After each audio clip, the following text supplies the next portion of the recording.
TAT-HS મેઇન્સમાં નિબંધ લખતી વખતે જો તમે પણ એ જ જૂની અને બીબાઢાળ પદ્ધતિ વાપરી રહ્યા છો તો સમજી લેજો કે 20 માર્ક્સમાંથી અડધા માર્ક્સ મેળવવા પણ મુશ્કેલ બની જશે. મોટાભાગના ઉમેદવારો નિબંધને માત્ર એક લખાણ સમજે છે, પણ હકીકતમાં આ તમારી વૈચારિક સ્પષ્ટતા અને એક શિક્ષક તરીકેની તમારી સજ્જતાની કસોટી છે. આજના વિડીયોમાં આપણે નિબંધ લેખનની એ સિક્રેટ ફોર્મ્યુલા વિશે વાત કરીશું, જે પેપર ચેકરને પ્રભાવિત કરી દેશે અને તમને અન્ય ઉમેદવારો કરતાં 4-5 માર્ક્સ આગળ લઈ જશે. આ માત્ર એક વિડીયો નથી, પણ નિબંધ લેખનની આખી માસ્ટર ક્લાસ છે, જેમાં હું તમને એવા મુદ્દા જણાવીશ જે કદાચ તમને કોઈ પુસ્તકમાં પણ નહીં મળે. આ વિડીયોના અંત સુધીમાં તમે સમજી જશો કે એક સામાન્ય નિબંધ અને એક સ્કોરિંગ નિબંધ વચ્ચે શું તફાવત હોય છે. ધારો કે તમારી સામે 2 નિબંધના નમૂના છે. એકમાં બહુ બધું લખાણ છે, પણ તેમાં કોઈ પ્રવાહ નથી, જ્યારે બીજામાં ઓછું પણ સચોટ અને પ્રભાવશાળી લખાણ છે. તમે કોને વધુ માર્ક્સ આપશો? સ્વાભાવિક છે કે બીજાને. હવે પ્રશ્ન એ થાય છે કે આવો પ્રભાવશાળી નિબંધ લખવો કેવી રીતે? ઘણા ઉમેદવારો મને પૂછે છે કે સાહેબ, શું લાંબુ લખવાથી માર્ક્સ મળે? જવાબ છે ના. નિબંધ એ માત્ર પાના ભરવાની રમત નથી. ચાલો એક નાની વાર્તાથી સમજીએ. 2 મિત્રો હતા, રાકેશ અને મહેશ. બંને TAT-HSની મેઇન્સ પરીક્ષા આપી. રાકેશે નિબંધમાં 5 પાના ભર્યા, બધી જ માહિતી લખી નાખી, પણ તેને માર્ક્સ મળ્યા માત્ર 7. મહેશે માત્ર 2.5 પાના લખ્યા, પણ તેને 14 માર્ક્સ મળ્યા. મહેશે એવું તો શું કર્યું? મહેશે નિબંધને એક શિક્ષકની નજરથી લખ્યો હતો, વિદ્યાર્થીની નજરથી નહીં. એણે પોતાની ભાષામાં શુદ્ધતા રાખી અને લખાણમાં એક તાર્કિક ક્રમ જાળવ્યો. આ જ વસ્તુ આજે આપણે શીખવાની છે. તમારી સામે સૌથી મોટો પડકાર એ છે કે પરીક્ષાના હોલમાં સમય ઓછો હોય છે અને વિચારોનો દરિયો ઉમટતો હોય છે. વિડીયોમાં આગળ વધતા પહેલાં એક ખાસ વાત. જો તમે ટેટ કે ટાટની તૈયારી કરતા હો તો અમારું આ મટીરિયલ તમને પરીક્ષામાં ખૂબ જ ઉપયોગી થશે, જેની લિંક નીચે ડિસ્ક્રિપ્શનમાં આપેલી છે. તો અત્યારે જ ત્યાં ક્લિક કરીને ચેક કરી લો. શું લખવું અને શું ન લખવું એ નક્કી કરવામાં જ 10 મિનિટ નીકળી જાય છે. ઘણા લોકો તો નિબંધની શરૂઆત જ એવી કરે છે કે પેપર ચેકરને પહેલા જ પેરેગ્રાફમાં કંટાળો આવી જાય. જો તમે નિબંધની શરૂઆત આજના જમાનામાં કે વિજ્ઞાન એટલે જેવી ઘસાઈ ગયેલી લાઈનોથી કરો છો તો તમે તમારા માર્ક્સ ત્યાં જ ગુમાવી રહ્યા છો. નિબંધ લેખનનું પહેલું ચરણ છે વિષયની પસંદગી. તમને 3 કે 4 વિકલ્પો આપવામાં આવશે. ઉતાવળમાં એ વિષય ન પસંદ કરો જે બધા પસંદ કરવાના છે. એ વિષય પસંદ કરો જેના વિશે તમારી પાસે મજબૂત તર્ક અને શૈક્ષણિક ઉદાહરણો હોય. એકવાર વિષય પસંદ થઈ જાય પછી સીધું લખવાનું શરૂ ન કરો.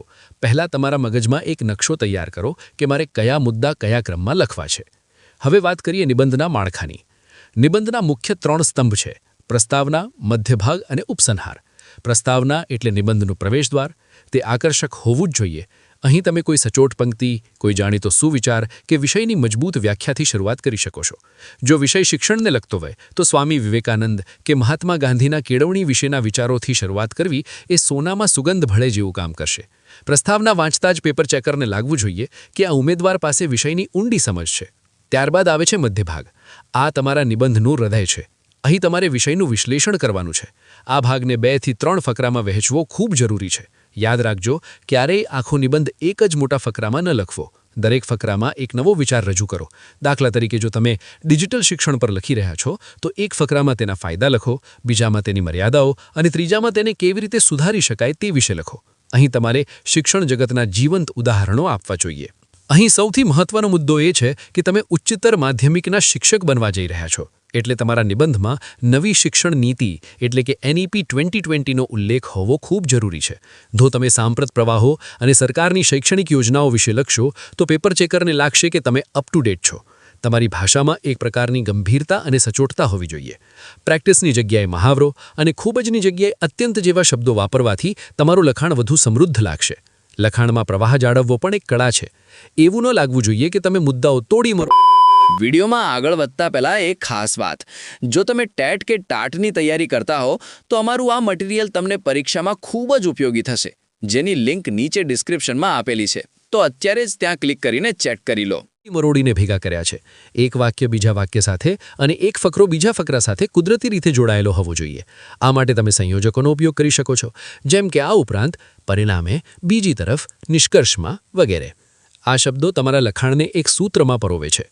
નિબંધનો અંત એટલે ઉપસંહાર. ઘણા લોકો અહીંયા થાકી જાય છે અને નિબંધને ગમે તેમ પૂરો કરી દે છે. પણ યાદ રાખજો, અંત હંમેશા હકારાત્મક અને આશાવાદી હોવો જોઈએ. ઉપસંહારમાં તમારે કોઈ સમસ્યાના ઉકેલ વિશે વાત કરવી જોઈએ અથવા આખા નિબંધનો અર્ક રજૂ કરવો જોઈએ. એક આદર્શ શિક્ષક ક્યારેય માત્ર સમસ્યાઓ નથી ગણાવતો, પણ સમાધાન પણ આપે છે.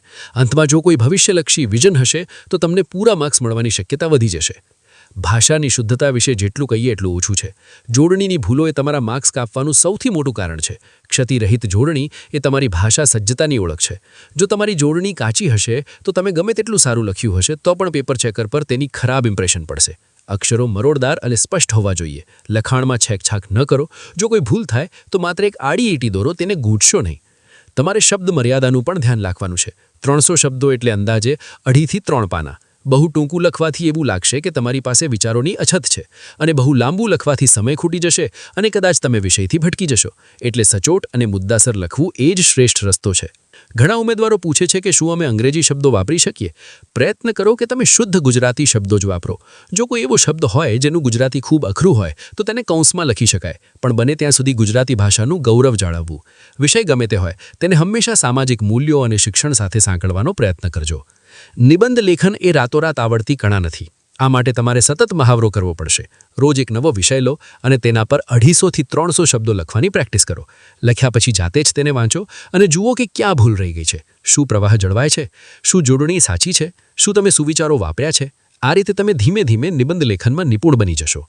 યાદ રાખજો મિત્રો, તમારી આ મહેનત તમને માત્ર પરીક્ષા જ પાસ નહીં કરાવે, પણ એક ઉત્તમ શિક્ષક તરીકે તમારા વિચારોને સ્પષ્ટ બનાવશે. TATHSની મેન્સ પરીક્ષામાં નિબંધ લેખન એ તમારા માટે એક સુવર્ણ તક છે તમારા વ્યક્તિત્વને સાબિત કરવાની. એટલે આ તકને એમનેમ ન જવા દો. પૂરા આત્મવિશ્વાસ સાથે અને પૂરી તૈયારી સાથે મેદાનમાં ઉતરો. આશા છે કે નિબંધ લેખન વિશેની આ વિગતવાર ચર્ચા તમને ખૂબ જ ઉપયોગી સાબિત થશે. જો તમે આ પદ્ધતિને અનુસરશો તો ચોક્કસપણે તમે નિબંધમાં શ્રેષ્ઠ સ્કોર કરી શકશો. પરીક્ષા માટે તમને સૌને ખૂબ ખૂબ શુભેચ્છાઓ. તમારી તૈયારીને વધુ મજબૂત બનાવવા માટે પેપર 2ની રણનીતિનો આ વિડિયો અત્યારે જ જુઓ.